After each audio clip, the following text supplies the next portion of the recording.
amaje gusezerana ngira ngo twaje hano kuri iyi mihanda abantu baravuga ati Vestina aratwite, abantu baravuga bati Vestina yatewe inda na Irene, abandi baravuga ati Vestina yatewe inda na Idirisa, abandi baravuga bati Vestina yasezeraniye mu mwiherero, ku buryo n'amafoto abantu bagiye bakoresha yari amafoto mahimbano, ariko nyuma ho gatoya inkuru iba impamo.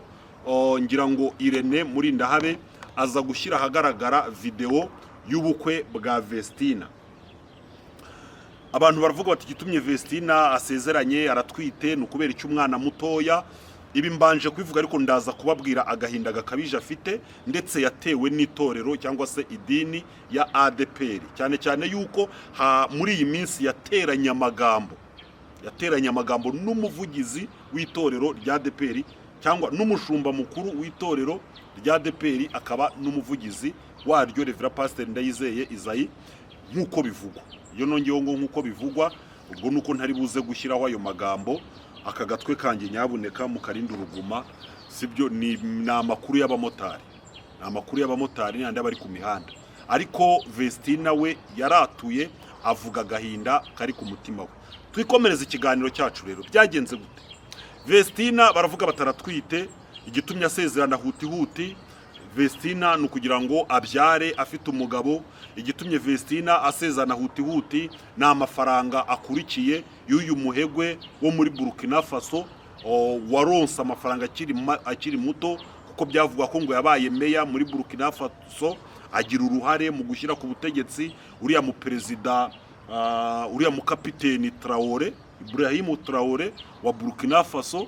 Noneho urumva umuntu wagize uruhare mu gushyira perezida ku butegetsi, ngira ngo agafaranga ko bivugwa ko ngo agafite, ndetse bakavuga ko afite amasitasiyo ya esansi, akaba afite amahoteli, akaba afite kampani zicukura amabuye y'agaciro. Akaba yaratembereye rero i Burundi, akaza kubona indirimbo za Vestina na Dorcas akabakunda, ndetse agakomeza aza mu Rwanda, yagera muri iki gihugu cyacu uyu mugabo akahashima, akahubaka inzu nk'igihugu kirimo umutekano. Biriya bihugu birimo akajagari nubwo harimo amafaranga, ariko ntago byahawe umugisha nk'uwo dufite umutekano. Ahageze rero aryamye mu Rwanda arasinzira, aricura, aragona, mu gihe ahandi aryama muri hoteli akabura ibitotsi. Aravuga ati rero ndajya mpagasiriza ahandi, ariko ndataha muri iki gihugu cy'u Rwanda. Bikavugwa ko yari afite kampani cyangwa se projet mpuzamahanga yaje hano mu Rwanda ahagarariye, kugeza ku rwego yatembereye mu bice bitandukanye by'igihugu cy'u Rwanda asura ibyiza bitatse u Rwanda muri ya gahunda ya Visit Rwanda. Niba yarabisomye ku mupira wa Arsenal ntago mbizi, ariko iki gihugu cyacu kigeze ahantu.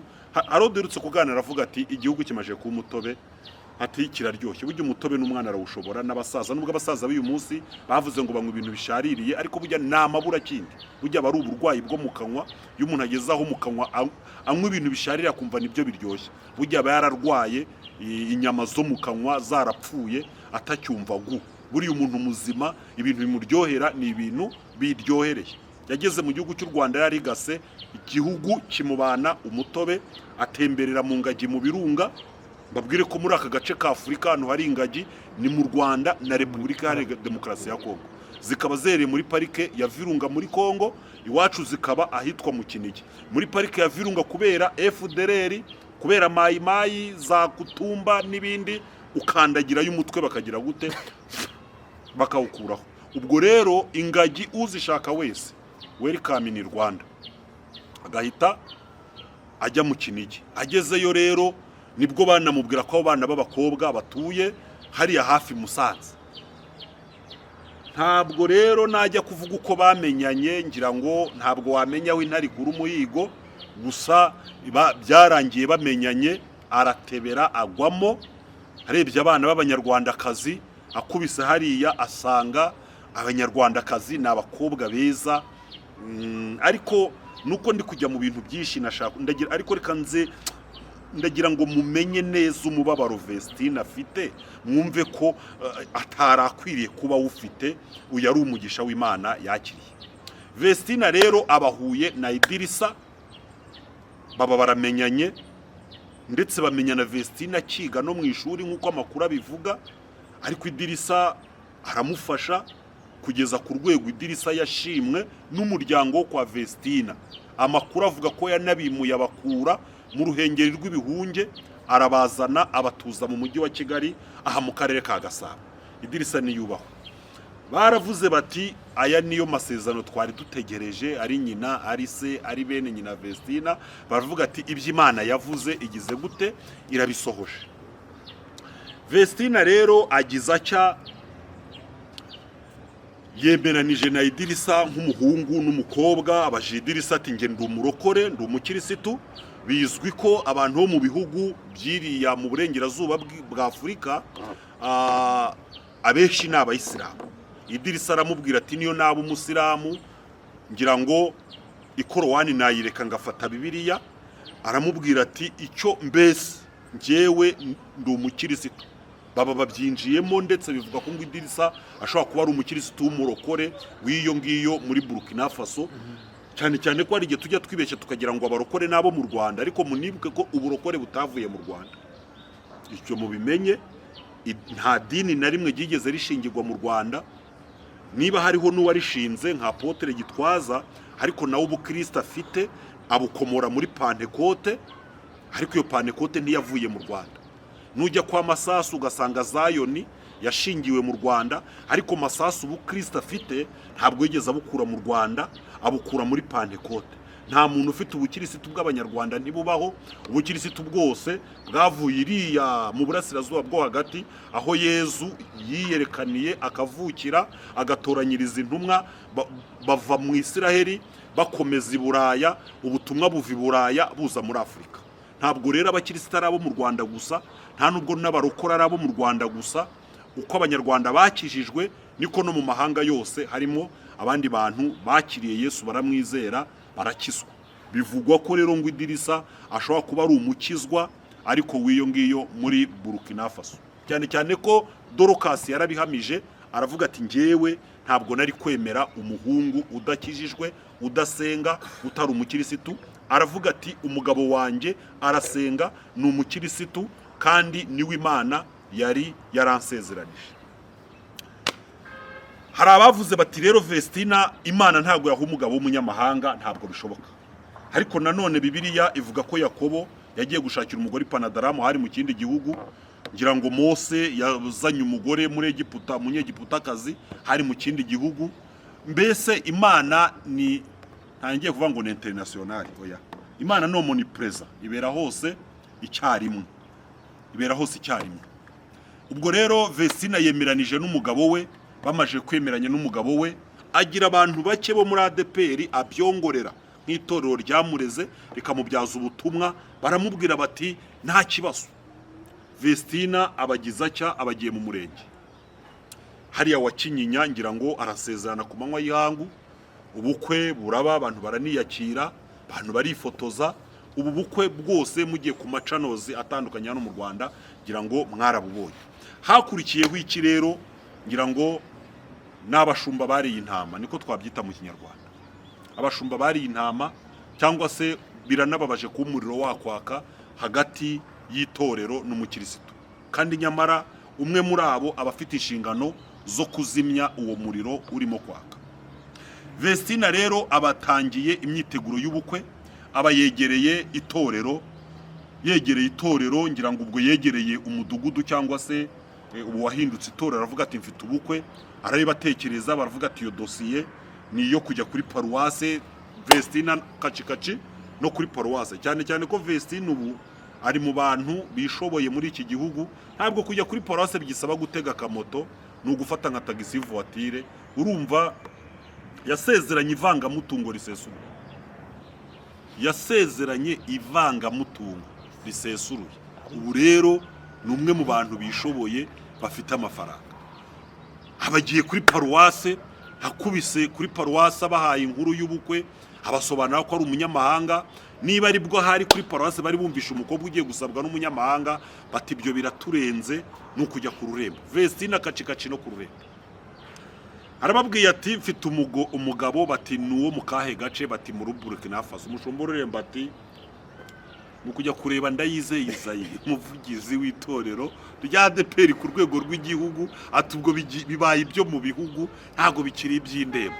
Abantu bagenda bahunga inshingano gutyo, ariko biza kugera kuri nyakubahwa we ntabwo yazihunze. Aramubaza ati uwo mugabo ateye ati? Aravuga ati ni umugabo w'ibigango nyine nakunze. Nuwo mu kihe gihugu? Ati Burkina Faso.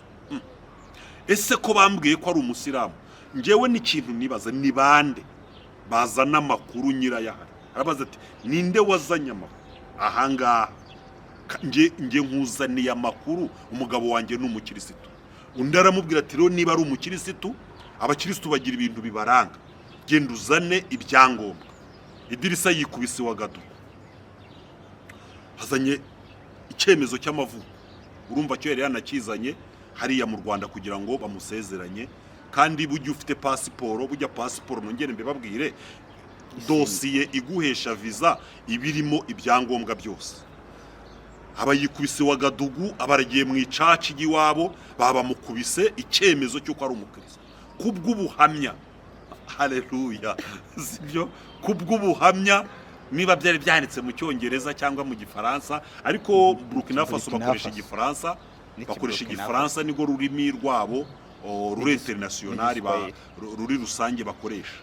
Noneho rero baba bamukubise ikibari, icyangombwa cy'ubuhamya bw'uko ari umukirisitu, abarakizanye. Akigejeje mu Rwanda, Vestine Kacikaci no kwa pasiteri atanze rekomandasiyo. Ahitanze barayisuzuma, niba baravuze bati umunyamafaranga ari igihe yaba yayiguze, niba baravuze bati umunyamafaranga ari igihe wenda n'iri dini bya bindi byo kunena bavuga ngo abantu baba bakizwa wenda naho mu idini runaka gusa abandi ntibakizwa. Ariko Vestine arababwira ati ntabwo muri Burkina Faso haba ya ADEPR, kandi ko kwa ADEPR iri yaraye inyuma bugivuga Rwanda. Bujya ni Rwanda, nta handi hantu ku isi haba ADEPR uretse Bugande, niho bari bagerageje gufungura y'ururembo, ariko narwo ntekereza ko rutagikora, kuko amakuru ariho nuko nyine hajemo ibibazo abagande bakarushimuta. Ubu ryabaye itorero risanzwe ry'Ubugande, ntago rikigengwa na ADEPR. Ahandi hantu hari ADEPR ni ururembo ifite Buraya, hariya mu Bufaransa ndetse no mu bice by'Ububirigi. Niho hantu hari ADEPR n'utundi tuntu tw'udushami duto tuba muri za Canada tw'abakristo bava mu Rwanda bagiriwe bagakora organisation. Ariko iyo organisation bita ADEPR ibikorera kuri social media, keshi na keshi ntabwo bafite umuvugizi cyangwa mu buryo runaka bwo gutanga ibyangombwa. Nuko birangira rero ibyangombwa bya Idirisa babyanze. Vestine aravuga ati ni igiki gituma mwanga kunshingira? Baramubwira batura twite. Vestine ati se ndatwite, mwampimye tugende kwa muganga? Bati ntago twe dukorana n'abaganga, icyo tuzi nuko amakuru ahwihwisa nuko agize gute utwite.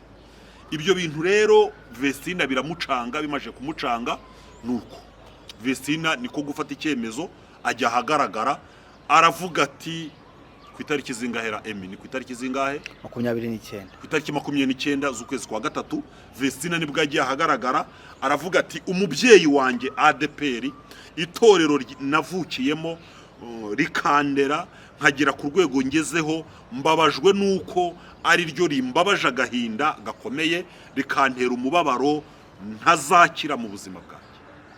Abantu batise Vestine, itorero rikubabaje gute ko nta mbunda rigira? Itorero ko ni ikihe kibazo ugiranye n'itorero? Aravuga ati kuba itorero ryanjye ryanga kunshingira rivuga ko ntwite, umwana mu nda ntagaragara.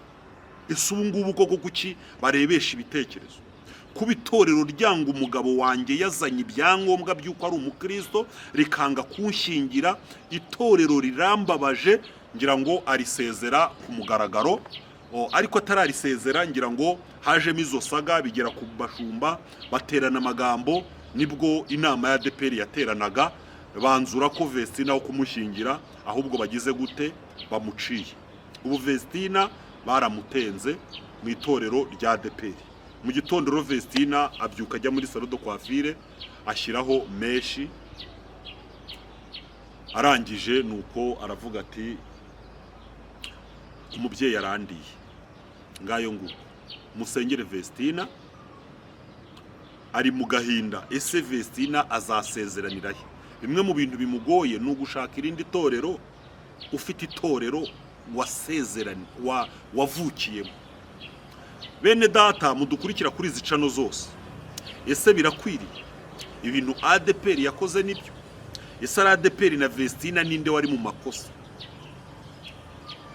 Vestina yaravuze ati ibyo munsaba byose mumbwire mbikore, ariko munshingire. Vestina yatangaje amagambo akomeye kugira ngo ahangara avuga ati acana umuriro, kugira ngo intama igire ubwo ivuga iti umushumba arambabaje. Ibi bintu ngize gute? Birababaje cyane.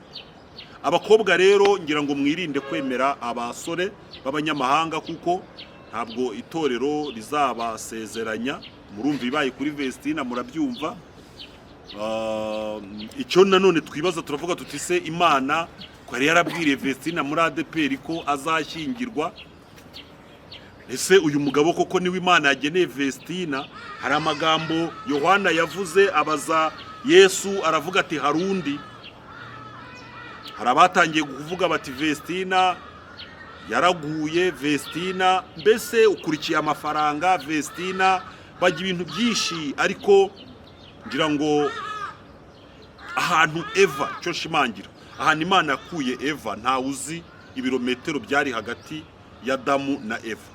Icyo tuzi cyo nuko Imana yatwaye urubavu rwa Adamu ijya kurukora. Aho yarukoreye, niba ari mu butayu, niba ari mu ijuru, niba ari mu wundi mugabane, ntago bizwe. Aho umugore wawe azwi rero ari wa musore we ntago uhazi, naho umugabo wawe ari ntabwo ahazi. Twongere tubwire abashumba yuko mu gihe umusore n'umukobwa babagejeho icyifuzo cy'uko bagomba kubana, uyu musore akaba ari nta wundi mukobwa afite, nta wundi mugore afite, uyu mukobwa akaba ari nta wundi mugabo afite, ngewe numva nta mpamvu abantu bakwiriye kubashyingira. Bakwiriye kubashyingira niba hariho n'imico cyangwa imigenzo y'idini, abantu bakababwira bati dore imigenzo y'idini nine, tubahaye amezi 5 mumanze muyubahirize. Abantu niba mu idini ryanyu wenda bambara ingofero, abantu bakitoza kwambara ingofero, noneho mu mezi 4 mwabona bimenyereje kwambara ingofero, mukagira gute? Mukabashyingira. Niba mu idini ryanyu wenda murya ihene, ati twe tuzagushyingira ari ukurya ihene, mukamuha nk'ukwezi aza muzimugaburira, mwabona ihene, inyama z'ihene yaramenye kuzirya, mukamubatiza. Naho gufungiramo ngo Burkina Faso ngo ibi nibi ngo wapi? Ibi ngibi ndumva ari bya bindi ushobora gusanga ihene irimo gukurura ikiziriko ngo ijye kona, warangiza yashumangizo ukayinyeganyeza ukayoroshya kugira ngo ihene ibone uko igira gute igenda ijye kona. Ubu rero Vestina ejo muzabona yagiye mu macaci, cyangwa yasezeraniye muri hoteli, cyangwa se kwishingira byo wenda ntibinashoboka, cyangwa se yasezeraniye ahandi. Ntimuzagire ngo Vestina ntago ubukwe bwe yaburanze, umushinga we w'ubukwe yabugejeje mu biganza by'ababyeyi bamubyaye bakamurera ADPR, uwo mushinga ngo irawanga. Ngayo nguko rero abasura Vestina mu musure, abamusengera umusengere. Hano kuri Byishimo Official natwe ari ku mutima wacu, ni inshuti yacu, ibiganiro byacu nakagaruka. Bye bye.